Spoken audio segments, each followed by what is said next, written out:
Olá, Multis! No vídeo de hoje, eu vou falar para vocês sobre uma habilidade da BNCC do terceiro ano do ensino fundamental que prevê o ensino de elementos gramaticais. Eu quero explicar para vocês como isso deve ser feito no ensino fundamental 1 nos anos iniciais.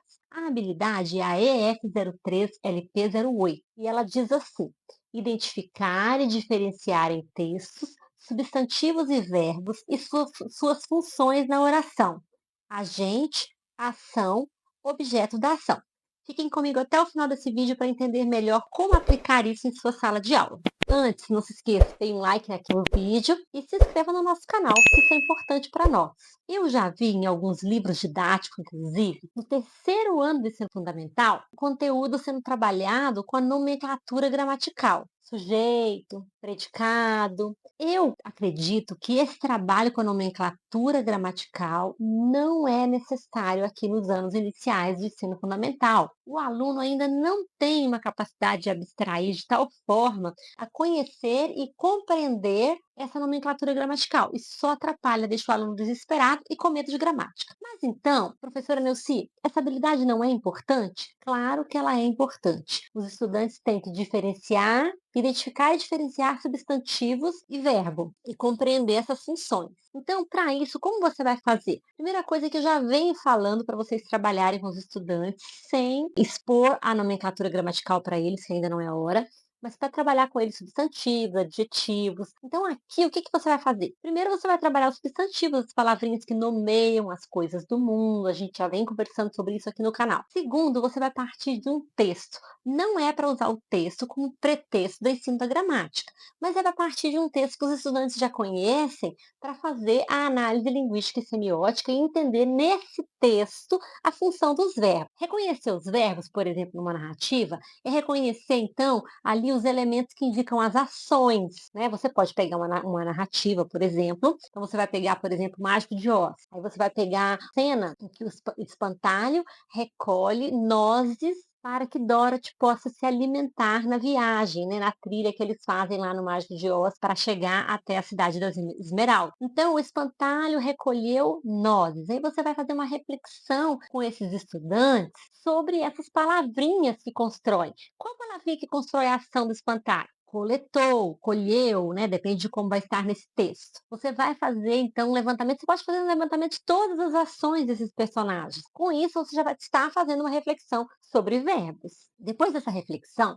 você pode fazer uma reflexão sobre as palavrinhas que vêm antes e depois desse verbo. Nessa altura, no terceiro ano, o estudante já tem que ter uma noção de frase, uma noção de oração, de construção oracional na língua portuguesa. Você já trabalhou com ele um pouquinho de frase nos próprios textos que eles escrevem, que eles produzem, nos textos que eles leem. Então, o que você vai fazer? Você vai fazer um levantamento dessas palavrinhas que indicam ação e depois você faz um levantamento das palavrinhas que vêm antes e depois do verbo, que são substantivos. Então, o espantalho colheu nozes. Quem colheu? Pergunta para o verbo. O espantalho. O espantalho é um substantivo. Então, você pode pensar assim, mas nozes também é um substantivo. Então, qual a ação que espantalho exerce nessa oração? Agente. Qual a ação que nozes, então, exerce nessa oração? Objeto da ação verbal, né? Mas o aluno não precisa saber disso, ele só precisa identificar esse substantivo e entender que substantivo que vem depois. Aí eu gosto muito de uma teoria que é dessa minha gramática aqui, ó, que está sempre na minha estante, sempre nas minhas mãos, que é a gramática do professor Ataliba de Castilho, e ele diz aqui que o verbo lança lacunas na oração. Essa reflexão eu não trago para você fazer com o aluno, tá? Você não vai dizer isso para o aluno, eu trago para você, professor, para que você compreenda o que é esse lançar lacunas na oração. O verbo é o elemento central dessa oração. Vamos pensar então na sintaxe. O verbo é o elemento central. Se você tem o verbo, por que ele lança lacuna? É capaz de você entender o que vem antes, que pode funcionar como agente, e o que vem depois, que pode funcionar como objeto da ação. Então, tem professores, né, tem linhas teóricas que não aceitam exercícios estruturais. Eu, particularmente, não acho que faz mal nenhum você fazer um exercício estrutural com o aluno.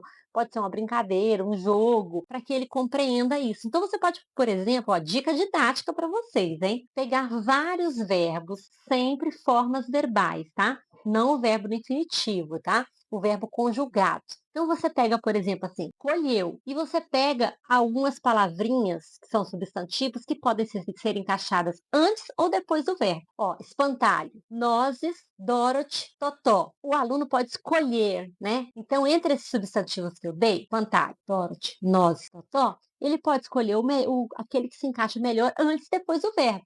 Eu não posso colocar nozes colheu Totó, mas eu posso colocar Dorothy colheu nozes, o espantalho colheu nozes, Totó colheu nozes. Eu não sei se do ponto de vista da coerência isso é possível, mas do ponto de vista da coesão é possível, né? Por isso que você tem que levar o aluno a fazer uma reflexão linguística. Então ele vai perceber que se ele tem determinado verbo, ele tem palavrinhas que podem se encaixar antes ou depois do verbo, porque esse verbo está lançando lacunas, certo? Então, ele tem, por exemplo, assim, coletou, coletaram. Aí, se você dá várias palavrinhas, você vai colocar a Dorothy e o espantalho, eles, elas, nozes. O aluno vai perceber que para coletou, ele precisa de um substantivo único. Então, Dorothy coletou nozes. Para coletaram, ele já precisa de um plural, ele já fazia a concordância. Isso é análise sintática, gente, mas não é análise sintática pura da gramática. Isso é reflexão sintática. Então, logo, pela competência linguística que ele já traz consigo, porque ele tem uma competência linguística internalizada, né? Já falei isso para vocês aqui em outros vídeos, ele logo vai pensar, coletaram? Então tem que ser dois agentes, não pode ser um só. Certo, gente? Espero que esse vídeo contribua para a sua prática pedagógica e para a sua formação. E até a próxima!